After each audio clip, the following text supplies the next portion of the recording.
wa sahbihi ahli sidqi wal wafa, amma ba'du. Hati Khalil yang saya muliakan, Bapak-bapak, ibu-ibu, saudara-saudari, sahabat-sahabat tetamu Allah dan Rasul yang selalu diidam-idamkan kabul hajatnya kita di sisi Allah Subhanahu wa taala. Amin ya rabbal alamin.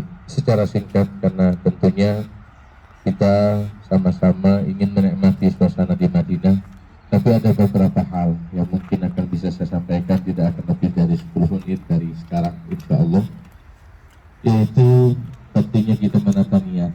Karena baginda Nabi Muhammad SAW yang bersabda, inna fil jasadi mudghatan idza saluhat saluhal jasadu kulluh wa idza fasadat fasadal jasadu kulluh ala wahyil qalbi. Sesungguhnya dalam jasad manusia itu ada segumpal daging yang apabila segumpal daging itu baik pula perilaku yang muncul dari anggota badannya, dan apabila fasad atau jelek segumpal daging itu maka perilaku yang muncul daripada anggota badan juga akan jelek. Apa itu? Yaitu qalbu atau hati dan batin kita. Maka daripada itu batin ataupun hati kita itu diibaratkan seperti remote yang mengatur segala anggota badan kita, tangan kita, kaki kita, mata, telinga, dan juga mulut dan lain sebagainya, tergantung tataan yang ada di batin kita.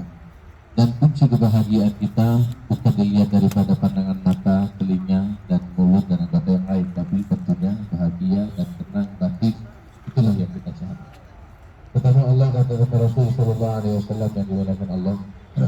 Maka daripada itulah dan merujuk kepada pusat bahagia, yaitu tentunya batin yang kita cari.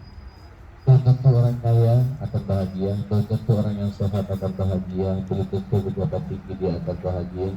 Tapi siapakah orang bahagia? Yaitu yang bisa menjaga batinnya, yang selalu mengontrol batinnya untuk menjadi orang yang lebih baik dan lebih baik. Dan tujuan kita umrah, tujuan kita ziarah, tujuan kita di Madinah, dan besok kita ke Makkah yang hari Selasa, yaitu tujuan untuk menata hati kita dan batin kita. Allah Subhanahu wa taala berfirman begini, para hadirin hadirat rahimakumullah, supaya kita tahu ya bahwa visi dan misi dalam kehidupan itu adalah takwallah Allah Subhanahu wa taala. Man 'amila shalihan min dzakarin aw untha wa huwa mu'minun falanuhyiyannahu hayatan thayyibah wa lanajziyannahu ajrahum bi ahsani ma kanu ya'malun. Allah Subhanahu wa taala kunci dari suatu kebahagiaan, karena kita pasti akan mencari kebahagiaan, yaitu yang hakiki yang saya sebutkan tadi di hati dan batin. Kata Allah, hatinya satu, yaitu taat pada Allah, taat pada peraturan Allah, atau bahasa kita dengan beramal saleh dan meninggalkan kemaksiatan. Janji dari Allah, man 'amila shalihan, siapapun yang berbuat baik, min dzakarin aw untha, laki-laki ataupun wanita, wa huwa mu'minun, sementara dia sudah beriman pada Allah, artinya Islam dan mukmin pada Allah. Apa balasannya? Falanuhyiyannahu, maka kami, yaitu Allah, akan memberikan kepada dia kehidupan hayatan thayyibah, kehidupan yang enak, kehidupan yang tenang, kehidupan yang senang dan bahagia.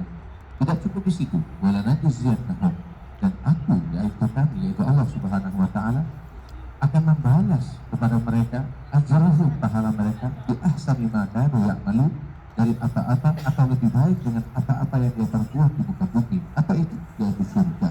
Artinya kalau kita ingin merujuk kepada firman tersebut atau ayat tersebut, kunci kebahagiaan hanya satu, tata hati kita supaya untuk berbuat menjadi amal soleh. Tidaklah kita mudah untuk sujud pada Allah dalam tahajud kita, witir kita, lisan membaca Al-Quran, membaca sholawat dan yang lainnya, kecuali hatinya jernih, kecuali hatinya bersih.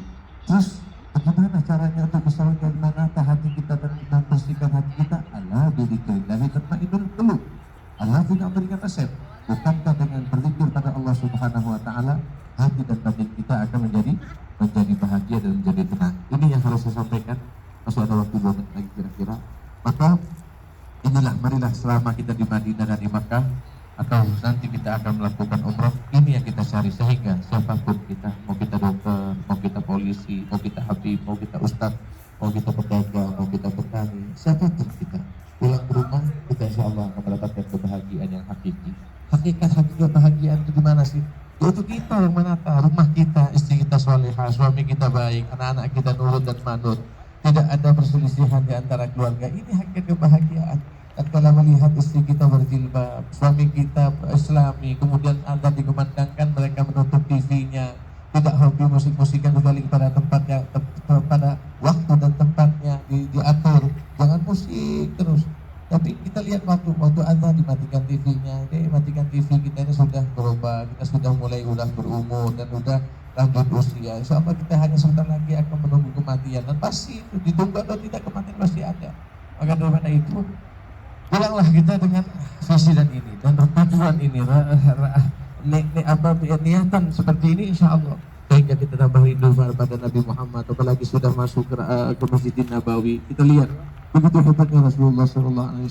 Tambah cinta kita dengan syariatnya, tambah cinta kita dengan sunnahnya, tambah cinta kepada ahli baitnya, tambah cinta kepada ulamanya, tambah cinta kepada umatnya, sehingga kita nikmat hidup.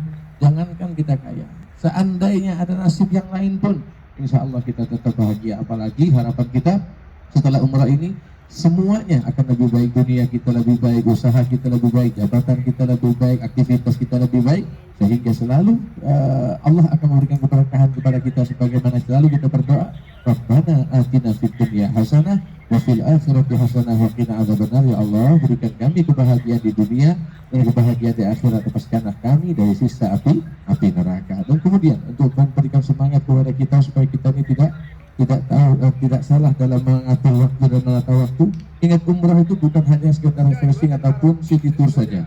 Tapi baginda Nabi Muhammad SAW bersabda begini, al-umrah ilal umrah mukaffiratun lima bainahuma idza ijtanibatil kaba'ir wal hajjul mabrur laisa lahu jazaa illa jahannam.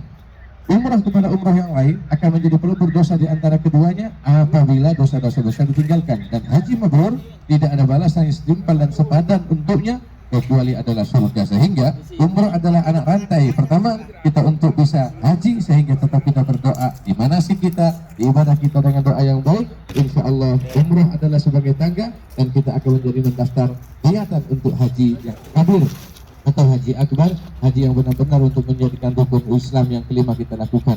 Itulah mungkin yang bisa saya sampaikan. Terima kasih. Kalau bukan kerja waktu dan bukan ranah saya, sekali lagi mikrofon bukan ranah saya. Seandainya saya bukan tidak taklim sama beliau, saya nggak mau. Cuman karena memang diperintah sama beliau ya. Nanti tanggal 22 Oktober, mohon maaf 22 Januari itu ranah saya dari awal sampai akhir. Tapi sekarang nggak, saya ikut sama antum, sama-sama dengan antum, sama-sama dengan bapak-bapak, ibu-ibu. Sebenarnya ini adalah ranahnya Ustadz Husnan, alaihi falyatafaddal mashkura, wa billahi taufiq wal hidayah war ridha wal inayah. Assalamualaikum warahmatullahi wabarakatuh. Warahmatullahi wabarakatuh. Terima kasih Habibana. Dan